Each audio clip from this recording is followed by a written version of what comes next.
स्वयं व्यासेन ग्रथितां पुराणमुनिना मध्ये महाभारतम् अद्वैतामृतवर्षिणीं भगवतीम् अष्टादशाध्यायिनीम् अम्ब त्वामनुसन्दधामि भगवद्गीते भवद्वेषिणीम् वसुदेवसुतं देवं कंसचाणूरमर्दनं देवकी परमानन्दं कृष्णं वन्दे जगद्गुरुं मूकं करोति वाचालं पङ्गुं लङ्घयते गिरिं यत्कृपातमहं वन्दे परमानन्दमाधवम्. By the infinite grace of Sri Ramakrishna and the Lord Krishna, we are continuing to study the Bhagavadgita.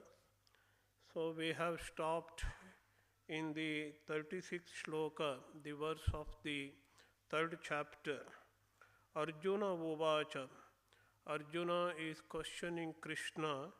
Atha kena prayuktoyam papam charati purushaha anichannapi varshneya baladiva niyojitaha. The Varshneya is the name of Lord Krishna. Vrishnikula is one of the subclans of the Yadava clan. Vrishnikula Sambhuta Krishna. Krishna belongs to the Vrishnikula. That is why he is called the Varshneya. So it is an address to Lord Krishna, O Krishna who is born in the Vrishnikula, Kena Prayuktaha. Atha Krena Prayuktaha. Then means we have to remember whatever Krishna has so far instructed about the mind, etc. How one should control the raga dvesha. Indriyasya indriyasyarthe raga dvesho vyavastito tayorna vashamagacche tauhi asya paripanthinau. So when a man interacts with the external world through his sense organs, in each case he will be endowed, ordained with the raga and dvesha, extreme kind of attachment and the repulsion that we have already seen in the earlier classes. Then I am asking a question. You say one should not be controlled by the raga dvesha. One should be very careful not to be under the influence of the raga dvesha. Even then, kena prayuktaha. Kena prayuktaha means impelled by what? Which is acting as a cause. That means causing as a cause for the evil actions. Kena prayuktaha. It is acting like a reason or the cause. Like a servant is doing work by the order of a king or the owner. So a king servant is impelled to do something by the order of a king. So in this manner, Ayam Purushaha. Literally, Ayam Purushaha means this man. But this man can be any man or woman. That we have to remember. Man in general, or rather a common man who is an ignorant man, who has become a slave to his body and mind, who doesn't know the truth that he is the self or the Atman. Such Purusha, such man, papam charati, he commits sinful actions. He engages himself in the sinful activity. Anichannapi, even against his will. He doesn't want to do sin or commit sin, engage in sinful activities, but something is impelling him to commit that actions. Or there is some reason behind his committing the action, and what is that? And bala deva niyojitaha, as if he is constrained or pulling up by some force, and he is restrained by the force, as it were. So if we are forcefully, we are somebody is making us do a work, that we are not in a good state of mind, still then we will be doing the work. Some force is making us doing. Maybe our superior in the office, or our parents or the elders, those who are very strong, those who have power over us, are making us doing that action, though we don't like to do actions. That means we are doing that work forcefully, being forced impelled by someone. That is what is meant by bala diva niyojitaha.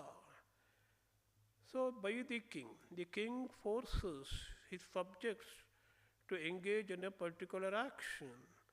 The officer forces his subordinates to do some action.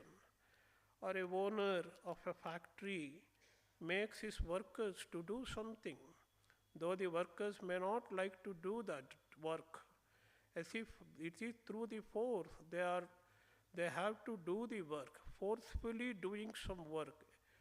Somebody is impelling, somebody is instigating every human being to commit sin, to engage in sinful activities. And what is that force? Arjuna is asking Krishna.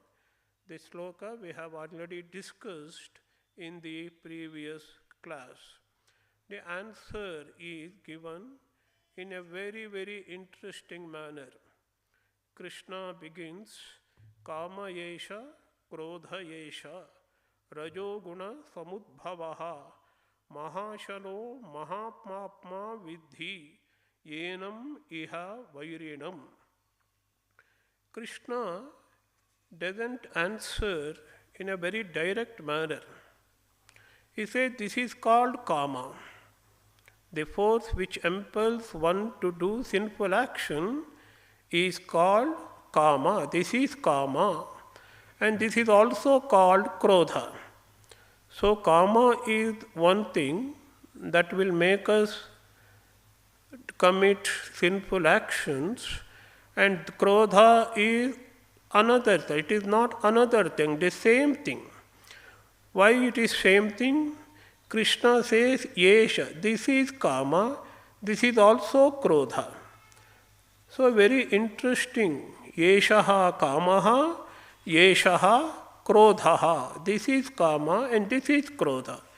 That means there is a single entity, single force that makes us, that impulses, that forces us to commit sin, and this is kama and this is also krodha. The same thing has got two names. One is kama, another is krodha. And both so-called kama and krodha. So this is a very, very important thing we should remember. We sometimes skip this idea, very important idea, while studying the Bhagavadgita. Yesha kamaha, yesha krodhaha. Suppose a person has got two names. Krishna Murti is his name. He is also called Kitty. So he is Krishna Murti, he is also Kitty. So in this way, it is the same force which is called sometimes kama, sometimes it is called krodha. Then what is kama and what is krodha? The desire is the enemy of the whole world. The creature incurs all evil through the desire. Is it so? You just examine, let us analyze. What is the origin of our sin if we commit a sin or an evil action? Desire. I want money, I do all kinds of wrongful actions. So money, desire for money is the cause of wrongful actions. Suppose a man commits adultery, that is also a kind of lust. Lust is a desire, kama. So the desire or the kama is the force that will make one commit wrongful activities or the sin. Is there anything other than kama which makes us commit sins or evil deeds? Absolutely no. It is the only cause.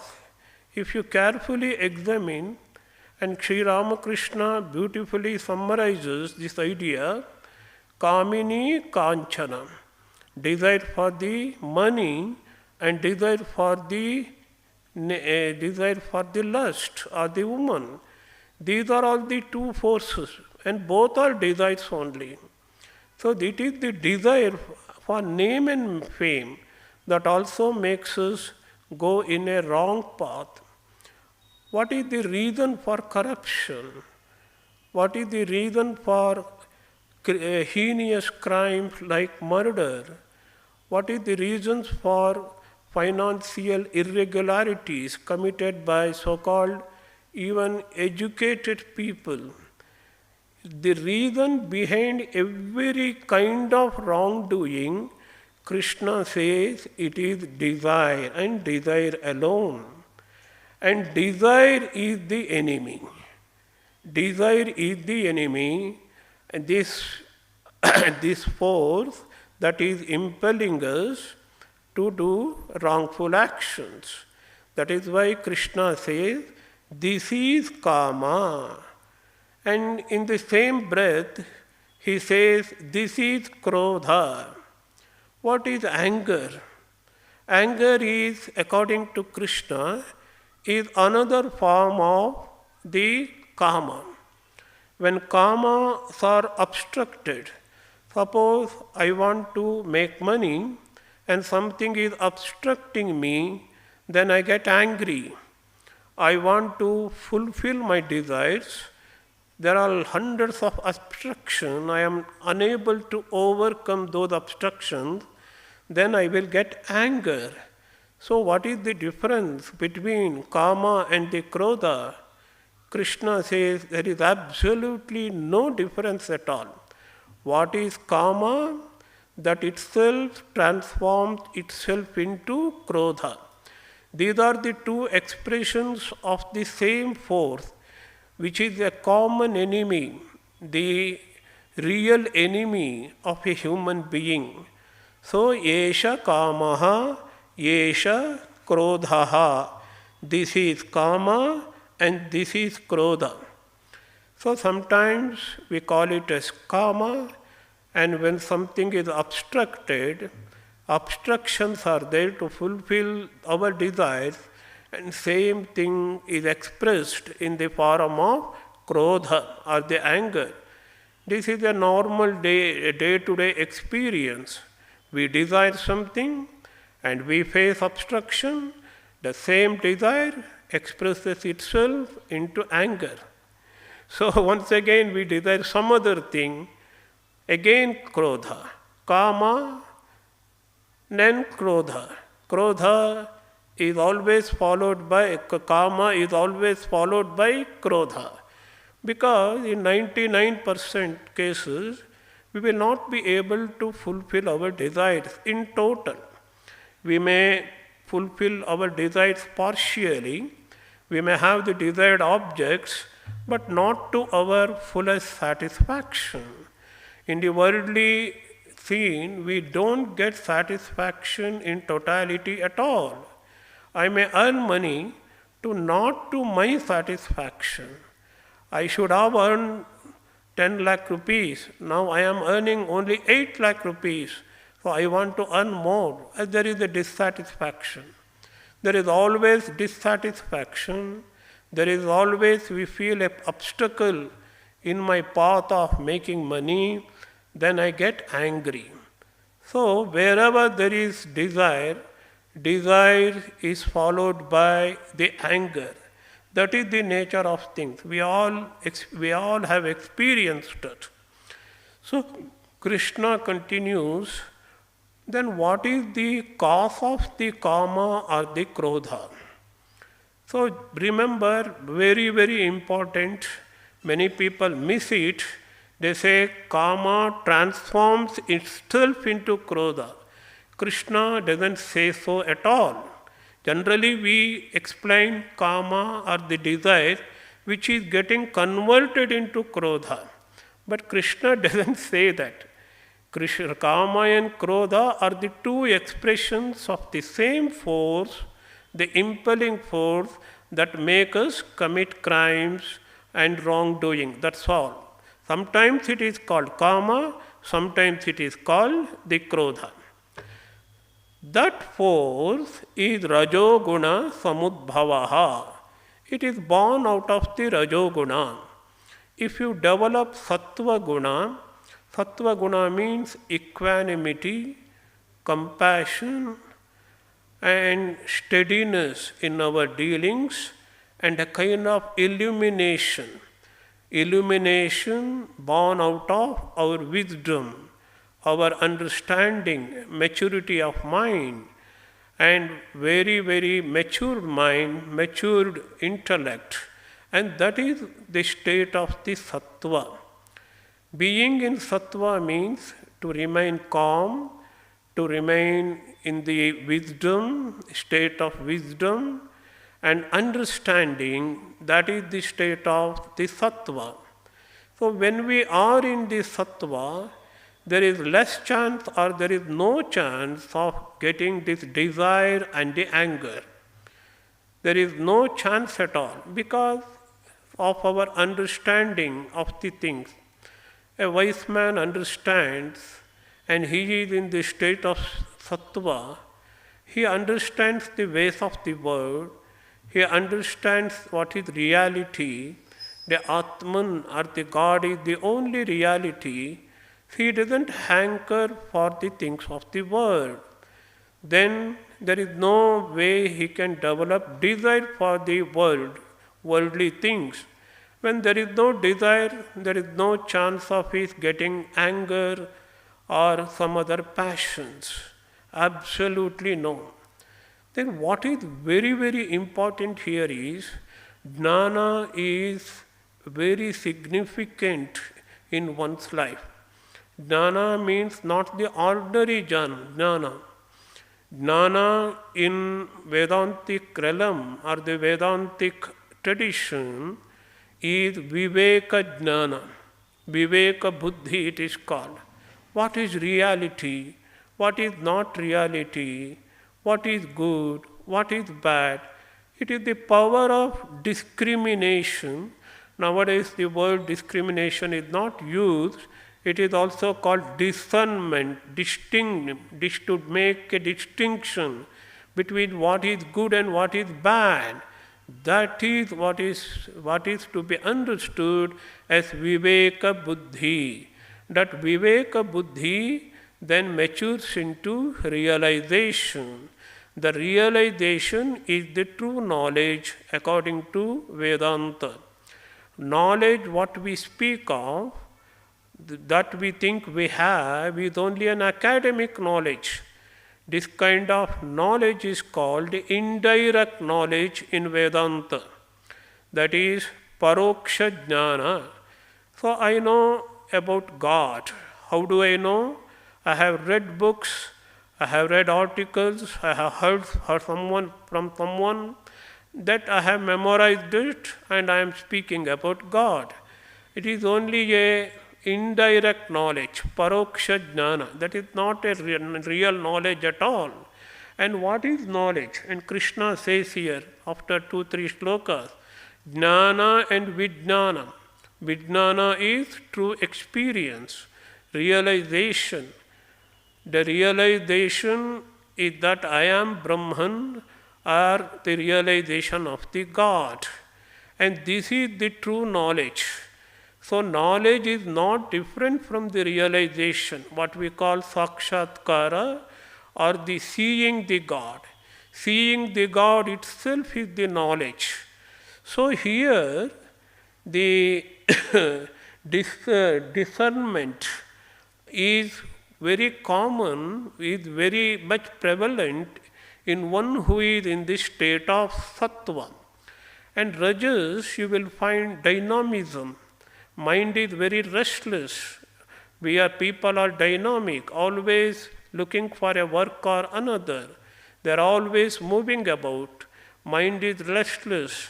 Mind is hovering here and there. And that is the state of the rajas. And kama takes origin in the state of mind called the rajas. Rajas is the cause of the kama. This is the first explanation. So the kama is born out of the guna. You know, there are sattva, rajas and tamas. There are three gunas of the prakriti. And rajas begets, or the rajas is the source of the kama. That is a very common day experience. Those who are full dynamic, those who are very active, they are endowed with desires. They always have desires. And the desires is what is kama here. If you don't have desires, you will not be very active at all. I don't have any desire, and why should I work? It is the desire that will make you work. So this is the first explanation given by the great Shankaracharya. The second explanation is kama may be the source of the rajas. In the first explanation, rajas is the source and kama is what has come out of the rajas. But in the second explanation, rajas, kama itself is the origin and the rajas is what has come out of it. And Shankara says, so when we are filled with kama, desire, we will be more active because we want to fulfill the desires. So all our actions are meant to fulfill the desires. So both the meanings are acceptable according to great Shankaracharya. And people engage in many service activities. Service means there are ordinary activities. The effect of the rajas. The rajas will increase because of the kama. The more the kama, the more the rajas. And more we want become active or dynamic. And in due course they suffer. All my actions, all the results are dukkha. They suffer from dukkha or the misery. Because many a time the actions will lead to misery. Because we don't get the results what we want. Oh, I suffer. Why I suffer? I suffer from the desires. That means kama has led to the rajasic activities. That activities have further led to misery. And people suffer. People say, I suffer due to my desire. Because they were engaging in activities, the rajasic activities, and that is born out of the kama. So both the explanations are acceptable to Lord Krishna, it seems. That is what commentator Sri Shankaracharya says. So we have covered the first line, kama yesha, krodha yesha, rajoguna samudbhavaha. And next Krishna gives many epithets, qualifications of the kama. Mahashanaha. Ashana means it has got tremendous appetite. One who has got appetite, nothing will satisfy him. No amount of food will satisfy him. Maybe you can take the example of Bhima. He is a Mahashana. He has to eat gallons of food. He has to eat tons of rice. Even then it will not satisfy him. So kama is like this. You try to satisfy your kama, your desire. It is impossible. That's why this desire or the kama is called mahashanaha. This food is enormous, a great appetite it has got. It will simply swallow whatever it takes up, simply destroys everything, but it will never become satisfied. You cannot satisfy your desires in your lifetime. May not be in the next lifetime also. Even in hundreds of births, thousands of births, we will not be able to fulfill any one of our desires. Because one desire leads to another desire, that next desire needs to further desire, so this chain goes on. This is the chain of samsara. So whenever the desires are not fulfilled, that is what we call the state of dukkha. That's why the great saying of Buddha, the dukkha is the result of the kama, asha, another name is asha. Asha hi paramo dukkham, nairashyam paramam sukham. There is a saying. When we don't have any desires, when we are in the state of Atman, Samadhi, satisfied, completely satisfied, this complete satisfaction is possible only when we are in the state of Atman. Because Atmic state, Upanishad says, Apta Kama, Akama, Atma Kama. There are three epithets. Apta Kama means all the desires are fulfilled. Once you know the Atma or once you know the God, once you realize God, all desires will be fulfilled. It is tantamount to as if all the desires are fulfilled. That is Apta Kama. Atma Kama means one finds solace, satisfaction only in the Atman, because that is the real source of true happiness or the true satisfaction. Because he doesn't have any kama with regard to the worldly objects, that is akama. So there are three states, but three states are not different. Apta kama, atma kama and akama. You will find it in this in Brihadaranyaka Upanishad. So kama has tremendous, infinite appetite. It swallows everything. It will not give us any satisfaction at all. So mahashanaha and mahapapma. Already this idea we have read. This is the desire, which is the impelling force, the source of all evil actions. When fulfilling desires becomes paramount in our life, we naturally take up the wrong path, evil path. Then we suffer, more and more we suffer, more and more the desires in our mind, more and more we are bound to suffer. So Krishna says, Mahapapma, it instigates one to commit a great sin. That which instigates one to commit sin itself is the sin. For example, the bija, the seed, gives rise to a great tree. That means we can say tree is hidden in the seed. Then what is the difference between a small seed and the big tree? Potential.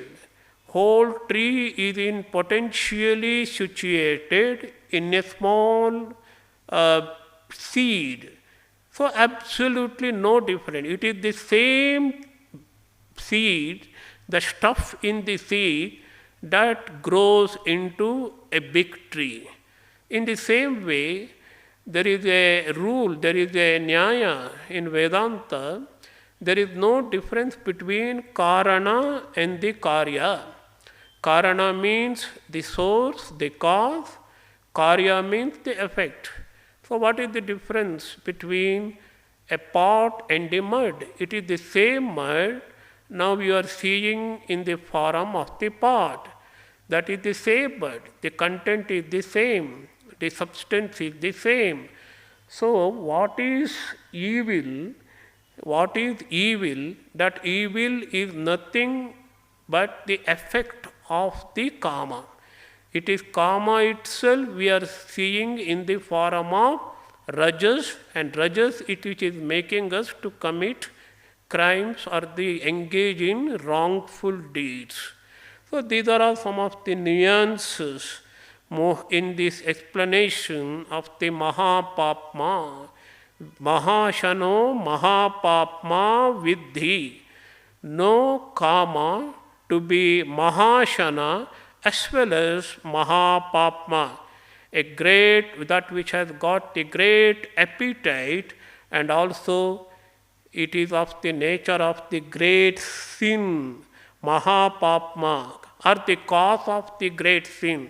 As I told you, what is the cause? That itself is the sin. Mahapapma. Vidhi, know it to be know the desire or the karma to be Mahashana as well as the Mahapapma. So, since it is Mahapapma and Mahashana, it is our greatest enemy. Perhaps it is the only enemy.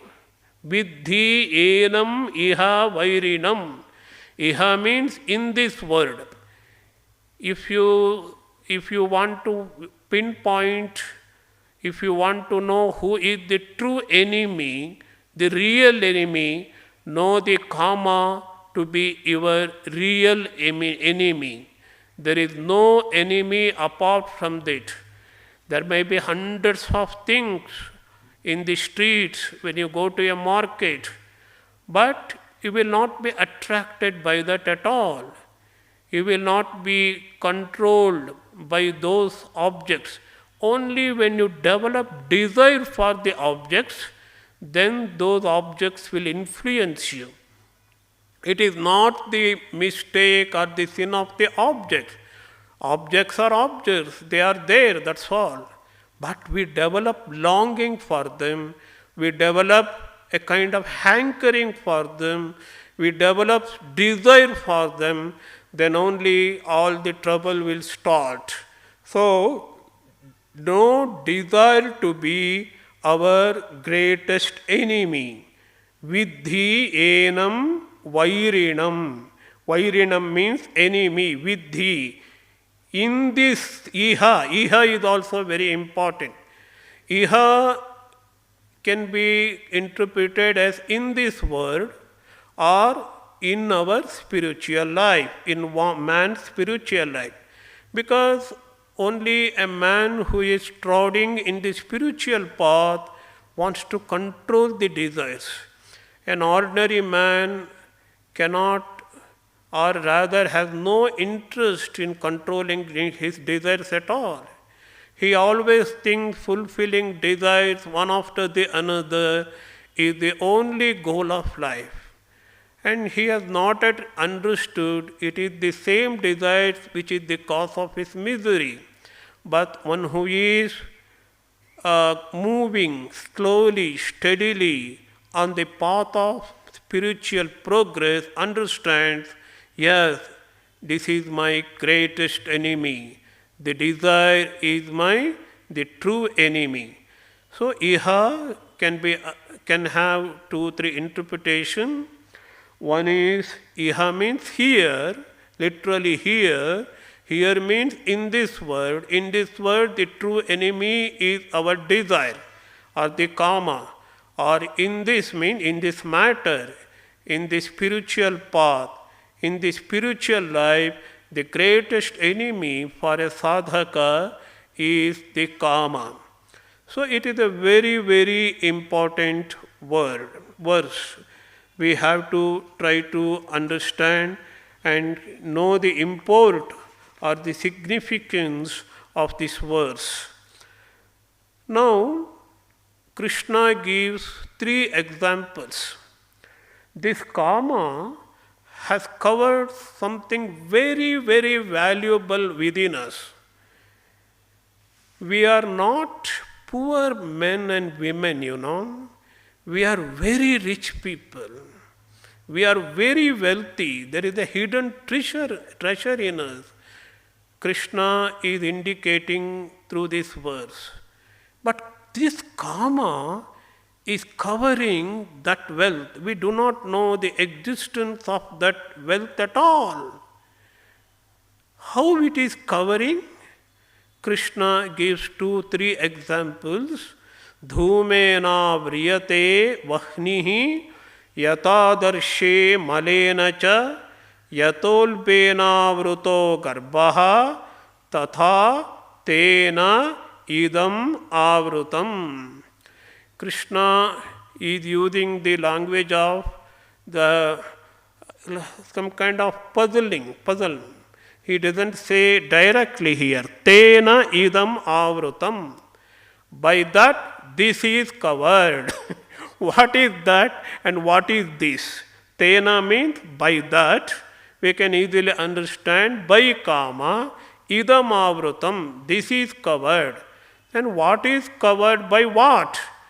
After 2-3 shlokas, we will understand this.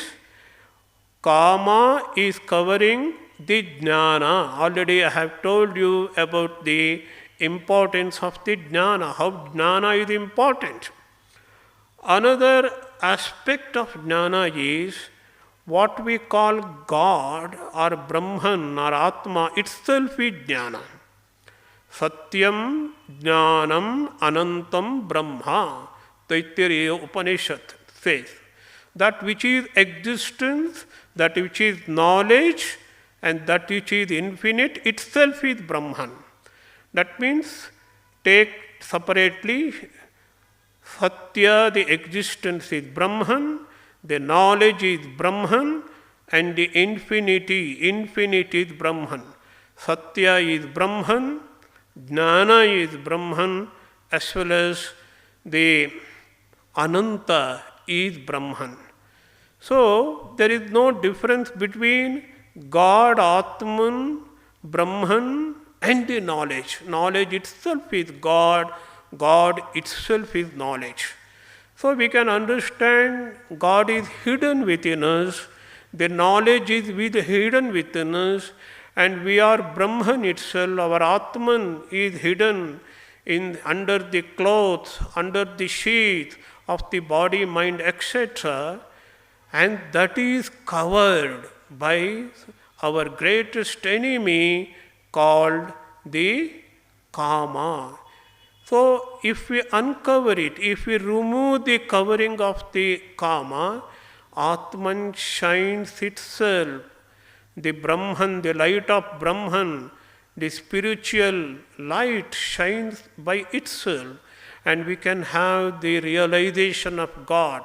God is not something to be seen as we see the external objects. I am seeing something. No. There is a covering of ajnana. The ajnana itself is referred to here as the kama. There is no difference between avidya and kama. I will come to that. That avidya is the covering, the kama is covering. So when we are able to remove it, when we are able to defeat that our greatest enemy, what is left is our real nature as Atman, Brahman or the God. But Shankaracharya in his commentaries gives a kind of succession. What comes after what? He says the avidya is the fundamental sin. There is no sin in Hinduism or the Vedanta. If at all you can call a sin, you can say mistake, a misunderstanding, a wrong kind of knowledge. That is called avidya. That is the breeding ground of all our miseries. From avidya, we have kama. You see, avidya, kama. Since we know we are only body and mind, that is avidya, we want something for our body. We want to eat for the sake of nurturing the body. We develop desire for eating, desire for enjoyment, all for our body and mind, not for the Atman. Atman doesn't require anything. So avidya will beget, avidya gives rise to kama. Avidya and kama leads to karma. Since we are filled up with desires, we want to fulfill the desires. In order to fulfill the desires, we had to work. We had to engage in activity. Name a single activity in this world, apart from karma yoga, where we do not have the desire. Of course, there are people who are able to do desireless work, that is called karma yoga. But in the normal course, every action has got its source in desire. So, Shankaracharya says, the misunderstanding or wrong understanding, avidya or the ignorance, is the source of kama, and the kama is the source of karma. Avidya, kama and karma. And we don't get the results of the karma in this birth, in one birth. So we have to have a next birth. Suppose I have done a very good work, I may not be able to reap the results of that work, so I will be born again to reap the results. In the next birth, I will continue to do the work, and once again, in order to reap the results of that work, I will be born again. So the samsara, sequence of birth and death, and it is endless. It has no beginning and it is endless. Ananta, anadi say. It will continue. So this is the trouble of the kama. So how jnana is covered by the kama, and Krishna explains, and he gives 3 examples. Dhumena avriyate vahnihi. A fire is there, sometimes you won't see the fire at all. You will see only smoke. Smoke is covered. Smoke covers the fire. Fire is covered by the smoke. So smoke is here jnana, and smoke is here is kama, and the fire is jnana. Fire is the jnana, it is covered by the smoke. The smoke is the kama here, or the desire. Next example is yathadarsho malena cha. So if we don't clean our mirror, we will not be able to see our figure, our own image properly, because the mirror is covered with dust. So this is another example. Malena means with filth or the dust. So how when the adarsha means the mirror, just like the dust which is covers the adarsha or the mirror. So our knowledge, our understanding, our realization of Atman or the Brahman, the God, is as if covered by the filth or the dirt. The filth or the dirt here is kama. And the third example is very interesting. Yata ulbena avrutaha garbhaha. Garbha means womb in a woman. That garbha is covered by a kind of membrane. That membrane is what is called the ulba here. You will not be able to see the baby inside because it is covered, as if covered by the membrane. So as membrane covers the garbha or the womb. So garbha here is jnana, and the ulba is the covering. It is kama. So in the same way, tena idam avrutam. Idam means this. This means jnana. Tena means the kama. A kama has covered the, kama is covering the so-called jnana. I have already explained in detail the significance of the word and the different dimensions, different connotations of the word jnana. Krishna now explains what is covered first.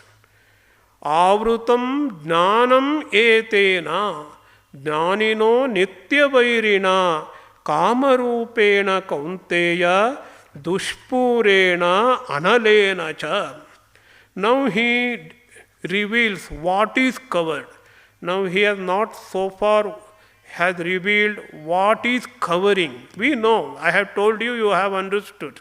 It is kama which is covered, but Krishna has not revealed it. Only he says, Tena idam avrutam. This is covered, that is covered by this is covered by that, that's all. In a cryptic, in a puzzling, a kind of a puzzle he is presenting before us. So now he reveals what is covered. What is covered? Jnana is covered. By what? Once again, he keeps us in suspicion. He wants us to ponder over. Still it is a secret. Still it is a mystery. Etena, by this, jnanam is covered. What is that? Kama. We know already kama. What is kama? Krishna once again gives several qualifications for this kama. Jnaninaha nityavairina. This is very, very significant. Already Krishna has given two epithets in the shloka number 37 for the kama, mahashanaha, mahapapma. Now he says nityavairi. There are some friends who turn into enemies. Some enemies are also in due course may turn into friends. But this is not always enemy. Nitya vairina. As long as we live, as long as we do not have the realization or the mukti, this continue to be our vairi. For whom? Jnaninaha.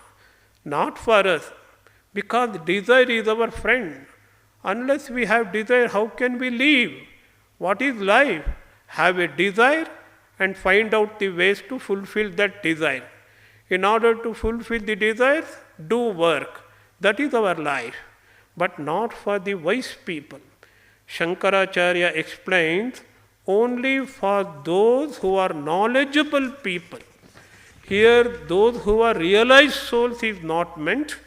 Those who have enough of understanding and knowledge or the discrimination, who are on the higher pedestals and higher status of spiritual evolution, and you can call them as yogis in the language of yoga.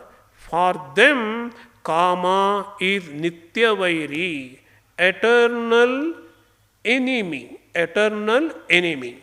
Why not for us it is eternal enemy?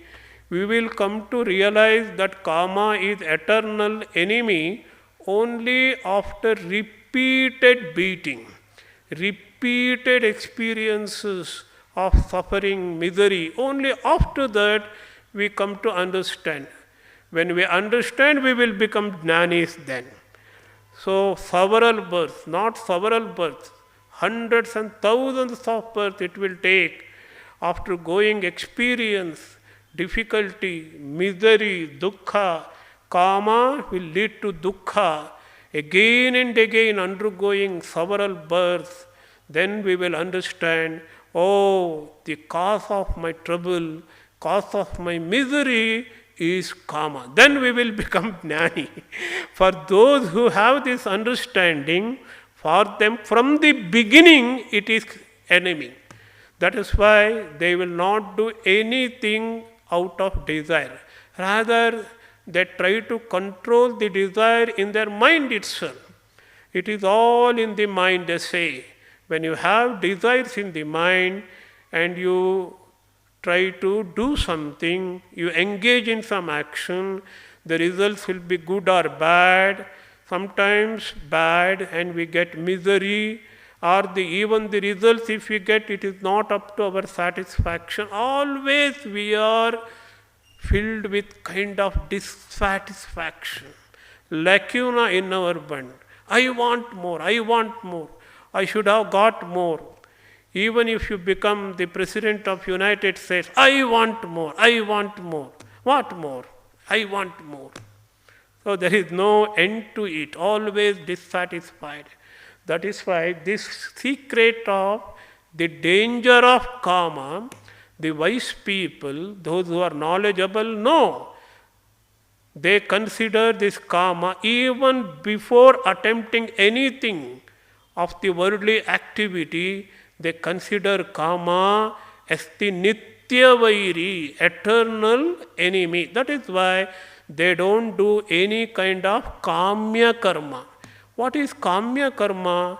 That we do out of a selfish desire is what is called kamya karma. If you do service out of sympathy, out of compassion, out of idea of worship of God in man, and that will not trouble us because it is not kamya karma. But when we do kamya karma, as most of us do, we are always filled with desires, and kamya karma, all kinds of kamya karma, whether we get good results or not, it will continue to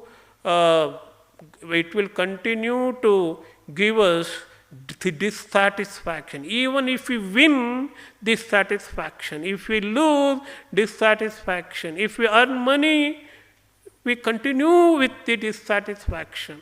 The whole life is dissatisfaction. Even on the deathbed, we want money. People want money. People want that. People want this. Always dissatisfied. No satisfaction at all. That's why in yoga we have a very good sentence, praise. Sarvam dukkham vivekinaha. Those who are knowledgeable people, those who are wise people, whether it is good action or bad action, papa or punya, dharma or adharma, both kinds of actions are dukkha and dukkha alone. So you should understand behind dukkha there is always kama. Without kama there cannot be any dukkha or the misery at all. So this is the meaning of jnaninaha. Those who are knowledgeable people, those who are wise people, kama is nitya vairi, the eternal foe for the knowing one. So we have covered 2 points in this beautiful sloka. Avrutam jnanam etena. Etena means we have to understand by context. By this means, by this is the literal meaning. By this means, by this kama, jnana is covered. And kama is the eternal enemy of the knowledgeable people. Now he reveals the secret. What is that which is covering jnana? He doesn't say directly kama. This is in the form of the kama, he says. Kama rupena kaunteya. This is very, very interesting. He directly doesn't say by kama the jnana is covered. No, he says always keep that entity as this, because the same thing appears as krodha also. Now what is that which covers the knowledge is that which is in the form of kama. Because the same thing appears in the form of krodha also, that we have already learnt in the sloka, kama yesha, krodha yesha. Kama rupena kaunteya. Now again another 2 qualification. Dushpurena, analena. So another very interesting thing is, Shankaracharya here he writes, Ichchaiva rupam asya iti kama rupam. That force, that impelling force that is instigating us to commit sin has got 2 forms. One is kama rupa, another is krodha rupa. Or we can say ichha rupa or krodha rupa. Kama rupa and krodha. Here krodha rupa is not it is not that which is covering the jnana. Then what is the form? Kama rupa. And kama and krodha are one and the same. There are two expressions. The wish or the desire itself is an expression. Rupa means expression. Because krodha we have another rupa, it is krodha rupa. Dushpura, which is insatiable. Mahashana we have already learnt. Mahashana means here insatiable. So there is another word for it, dushpura. Dushpura, once again, it is almost impossible for us to satisfy it. It is insatiable. That is almost impossible. So you can say Mahashana as well as Dushpura have the same meaning. So Mahashana in the shloka number 37 and Dushpura in the shloka number 39 has got two same annotation. Here the Dushpura means difficult to appease. That is one kind of translation, difficult to satisfy. We cannot appease. Suppose if you are hungry, your hunger will be appeased by taking some food according to your need. If you are thirsty, if you drink water, your thirst will be appeased. But kama, it will never be appeased. That is why dushpura and anala, analena cha. So anala is the word given to fire. Why it is called anala? You give fuel to anala or the fire to quench it. It will never be quenched. It will never be extinguished. Only by water the fire will be extinguished. If you add oil or if you add a petrol, it will never be extinguished. That is why. So the anala means the fire. It is the etena alanena. It is as if you can compare it with the fire which always destroys everything. It consumes everything. So this kama destroys everything. All our good deeds, all our whole life will be wasted away by the kama or the desire. So another meaning Shankaracharya gives is na alam analam. The state of mind when we feel, oh, this is enough, it is enough, more than enough for me.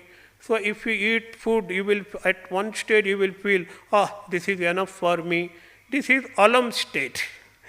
When you do not feel that satisfaction, enough, and that state is called na analam. Analam. Desire is always analam. You will never be able to satisfy this desire. Because one desire crops up another desire, the next desires will give rise to another desire, and there will be no ending to this desire. That is why the more the desires, more birth we take up to fulfill the desires by action. We develop new desires, we work again. So thus goes on the samsara or the transmigratory existence. So these shlokas are very important because it is a highly psychological in nature. We come to know karma yoga is the action one is supposed to do without selfish desires. If we have desire to serve others, if we want to serve others as gods themselves, that is a great desire, the good desire. But what we have in plenty, in abundance, is selfish desire. So selfish desire is our greatest enemy. We should utmost to curb it, control it. then only spiritual life, especially contextually, the spiritual life in the form of karma yoga is possible only when we can curb the kama, the greatest enemy of the human being. Om Shanti Shanti Shanti Harihi Om Tat Sat Shri Rama Krishnarpanamastu. ಮುಂದಿನ ವಾರ 2 ಮತ್ತು 3 ಶನಿವಾರ ಮತ್ತು ಭಾನುವಾರ ವಾರ್ಷಿಕ ಭಕ್ತ ಸಮ್ಮೇಳನ ಆಯೋಜಿತವಾಗಿದೆ. ಅದಕ್ಕೆ ಟಿಕೆಟುಗಳನ್ನು ಆಫೀಸ್ನಲ್ಲಿ ಪಡೆಯಬಹುದು ಅಥವಾ QR ಕೋಡನ್ನು ಸ್ಕ್ಯಾನ್ ಮಾಡ್ಬೋದು. ಆಶ್ರಮದ ಹೊರಗೆ ಕೂಡ ಒಂದು ಕೌಂಟರನ್ನು ಹಾಕಿದ್ದೀವಿ. ಸ್ಥಾನಗಳು ಬಹಳ ಕಡಿಮೆ ಇರೋದರಿಂದ ದಯವಿಟ್ಟು ಬೇಗ ನಿಮ್ಮ ಟೋಕನ್ಗಳನ್ನು ತಗೊಳ್ಳಿ. ಇಲ್ಲ ಅಂತಂದರೆ QR ಕೋಡ್ನಲ್ಲಿ ಸ್ಕ್ಯಾನ್ ಮಾಡಿ ಇದಕ್ಕೆ ನೋಂದಾವಣೆ ರಿಜಿಸ್ಟರ್ ಮಾಡಿಸ್ಕೋಬೋದು.